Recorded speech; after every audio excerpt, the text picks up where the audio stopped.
আগেও বলেছি, এখনো বলছি, গাছ লাগাও, জীবন বাঁচাও। কি জন্য? এই ভিডিওটা দেখো তোমরা, কারণ তোমরা বুঝতে পারবে যে ভিডিওতে কি রয়েছে। মানুষ কিছু টাকার অভাবে এই গাছগুলো কেটে দিচ্ছে। হ্যাঁ বন্ধুরা, এই গাছগুলো, এই নিরো গাছগুলো যখন আমরা নিঃশ্বাস নিই, তখন এই গাছের সাহায্যে কিন্তু আমরা নিঃশ্বাস নিই। আমরা কিন্তু এমনি নিঃশ্বাস নিতে পারি না, এই গাছ কিন্তু অক্সিজেন দিচ্ছে, তারপরে কিন্তু আমরা নিঃশ্বাস নিতে পারছি। কিন্তু এই মানুষগুলো কি করছে? কিছু টাকার অভাবে এই গাছগুলো কেটে দিচ্ছে এবং বনকে ধ্বংস করছে। আপনার বাড়ির পাশে যত গাছপালা আছে সব কেটে বাদ দিয়ে দিচ্ছে। আমার ভিডিও যদি ভালো লাগে তাহলে প্লিজ একটা লাইক করে দেবেন এবং এই ভিডিও দেখতে কোনো ভুলবেন না।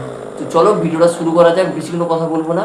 তো এই ভিডিওগুলো আগে দেখো, তারপর যদি ভালো লাগে তখন একটা ভাই বা দাদা ভেবে আমাকে ফলো করে রাখবে, আমি অনেক খুশি পাবো। এই দেখো বন্ধুরা, এটা হচ্ছে দুনিয়ার পরিস্থিতি। এই যে দূরে ওখানে গাছ কাটা হচ্ছে, কিন্তু এই যে ওরা ভাবছে না যে এইটুকু গাছ কাটলে পরিবেশের কি ক্ষতি হতে পারে। চলো